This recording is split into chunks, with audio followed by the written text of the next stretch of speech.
सभी साथियों को मेरा नमस्कार, स्वागत है आप सबका आज 25 जनवरी के जनसत्ता विश्लेषण में।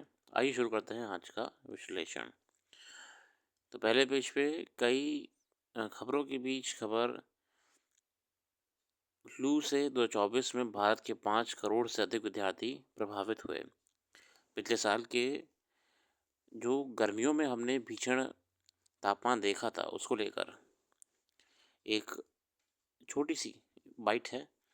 यूनिसेफ की एक रिपोर्ट में दावा किया गया है कि 24 में जलवायु खतरों के कारण दुनिया भर में 7 में से एक स्कूली विद्यार्थी को शिक्षा में व्यवधान का सामना करना पड़ा। यूनिसेफ की learning interrupted global snapshot of climate related school disruptions in 2024 शीर्षक वाली रिपोर्ट के मुताबिक भारत में बच्चों को जलवायु परिवर्तन परिस्थितियों जैसे लू और वायु प्रदूषण के कारण गंभीर चुनौतियों का सामना करना पड़ रहा है। ये परिस्थितियां बच्चों के स्वास्थ्य, स्कूल में उपस्थिति और उनकी पढ़ाई पर प्रतिकूल प्रभाव डाल रही हैं। रिपोर्ट के अनुसार 24 में भारत ने लगभग 5.48 करोड़ बच्चे लू से प्रभावित रहे। वहीं बाढ़, भूस्खलन और चक्रवात जैसी अन्य प्राकृतिक आपदाओं ने न केवल बच्चों को स्वास्थ्य को नुकसान पहुंचाया है, बल्कि देश भर के स्कूलों में व्यापक विनाश भी किया है। मौसम की चरम परिस्थिति जहां एक ओर स्कूल की भवनों को हानि पहुंचा रही हैं, दूसरी ओर यह बच्चों के स्वास्थ्य को नुकसान भी पहुंचा रही हैं, जिससे उनकी स्कूलों में उपस्थिति और पढ़ाई पर प्रतिकूल असर देखने को मिल रहा है। इसमें कहा गया है कि भारत जलवायु परिवर्तन के प्रभावों के लिए बेहद संवेदनशील श्रेणी में है। यूनिसेफ औसत बाल जलवायु जोखिम सूचकांक के तहत 163 देशों में से भारत को 26वें स्थान पर रखा गया है। रिपोर्ट से पता चलता है कि 86 देशों में कम से कम 24.2 करोड़ विद्यार्थी पूर्व प्राथमिक से लेकर उच्च माध्यमिक शिक्षा तक ना पिछले साल जलवायु घटनाओं के कारण स्कूल में व्यवधान अनुभव किया है।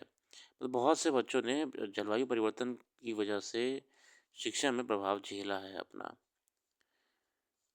आगे देखते हैं आज के संपादकीय अंतरिक्ष में कामयाबी के कदम।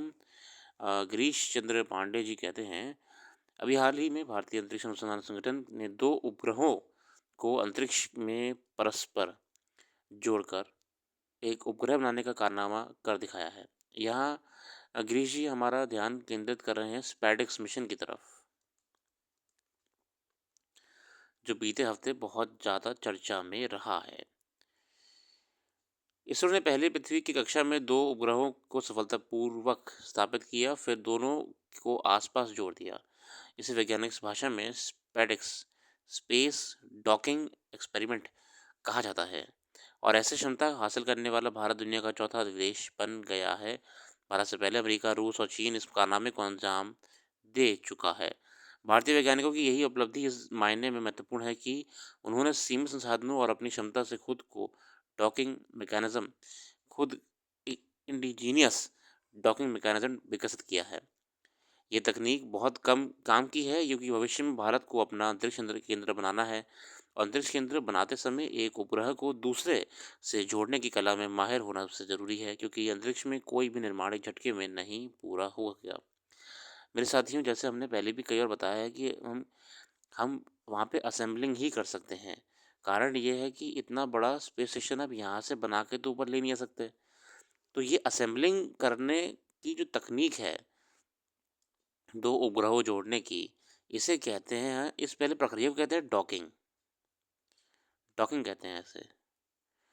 तो इसी में भारत ने भी महारत हासिल कर ली है। कई अन्य स्पेस एजेंसियों के बाद भारत का नाम भी इसमें कामयाब हो गया है। जब भारत तकनीकी में माहिर हो जाएगा, तो अंतरिक्ष में किसी भी पुराने पड़ते उपग्रह को फिर से रिचार्ज या दुरुस्त किया जा सकेगा। अब भारत को अंतरिक्ष में सफाई अभियान में भी महत्वपूर्ण भूमिका होगी। इसके बारे में अमेरिका, रूस तथा चीन ज़्यादा नहीं सोचते। इस तकनीक में महारत हासिल करने से भारत संभावित रूप से अंतरिक्ष परियोजनाओं जैसे कि लूनर गेटवे या अन्य सहयोगात्मक अंतरिक्ष स्टेशन प्रयासों में एक प्रमुख साझेदारी बन सकता है। अब इससे क्या होगा ना, हम ही और एडवांस हो जाएंगे ना, हम बहुत सी एक्टिविटीज़ कर सकते हैं स्पेस में।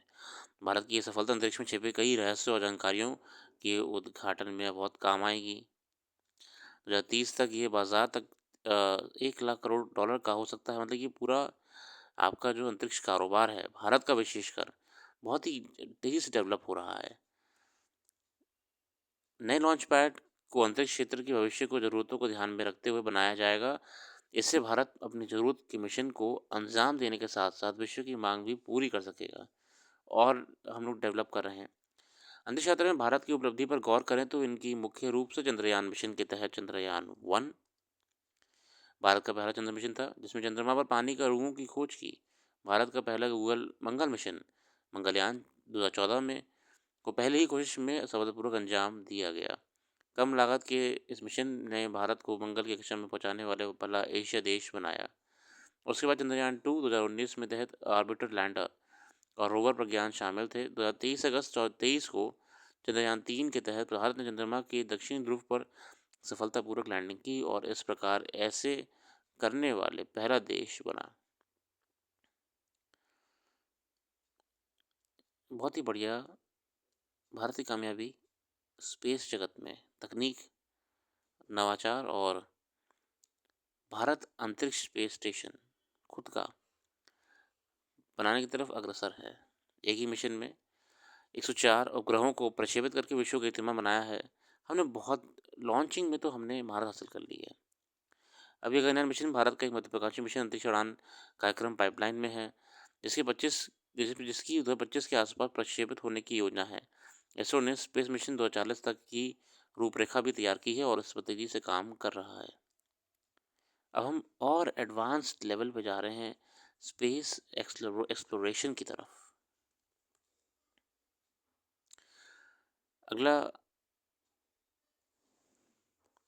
संपादकीय तकनीक की चुनौती। तकनीक विकास का उद्देश्य सदा मानवीय कामकाज को आसान और उत्कृष्ट बनाना होता है, मगर इसके पीछे ये चुनौती भी स्वतः जुड़ी होती है कि इसके दुरुपयोग को कैसे रोका जाए। अराजक किस्म के लोग हमेशा तकनीक का उपयोग अव्यवस्था फैलाने या व्यवस्थागत ढांचे में सेंधमारी के लिए करते हैं।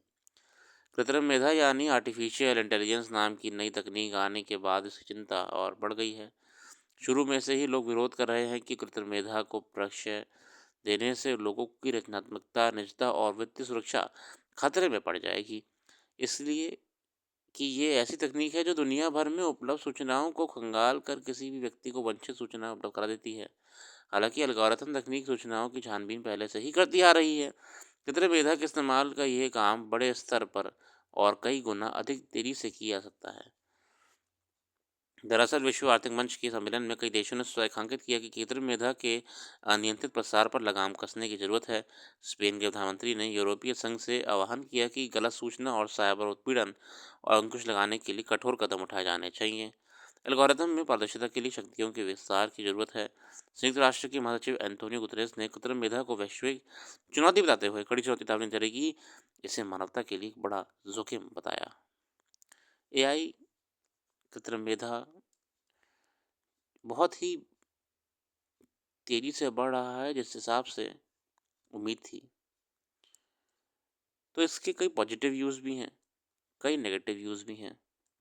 उसी को लेके कई देश चिंतित हो रहे हैं। हर प्रकार का इस्तेमाल हो रहा है कृत्रिम मेधा का। अब देखिए इलेक्शंस को भी ये इफेक्ट कर रहा है।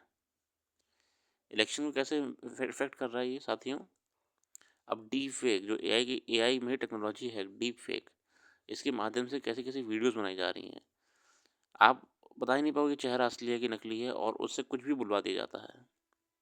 आजकल बहुत ट्रेंड में चल रहा है।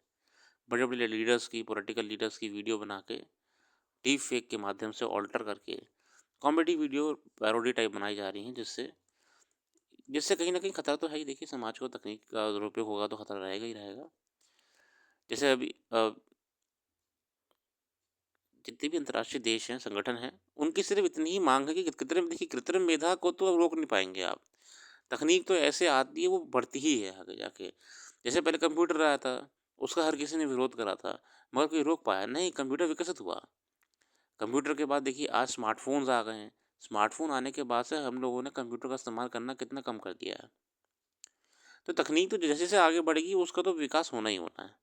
अब बात यह है कि आप उसके साथ करें या उसके बिना करें, पर समाज को और दुनिया को, विश्व को उसके साथ चलना ही पड़ता है। तो इसलिए अंतर्राष्ट्रीय देशों की यही मांग है कि कृत्रिम मेधा को समय रहते नियंत्रण रखा जाए, इसे किसी प्रकार के दुरुपयोग को होने से रोका जाए और इसको विश्व शांति और वैश्विक विकास के लिए ही इस्तेमाल में लाया जाए।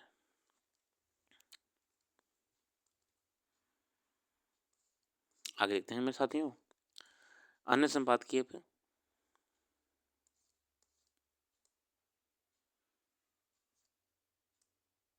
अंतर्राष्ट्रीय खबर अमेरिका में तो अभी ट्रम्प साहब भी छाए हुए हैं, उनके परिवर्तन के नए-नए खबरें आ रही हैं कई चीज़ों में। इंडोनेशिया के राष्ट्रपति प्रोबियो सुबियांतो साहब भारत आ गए हैं और वो हमारे 26 जनवरी के मुख्य अतिथि भी हैं इंडोनेशिया के प्रबो सुबियांतो।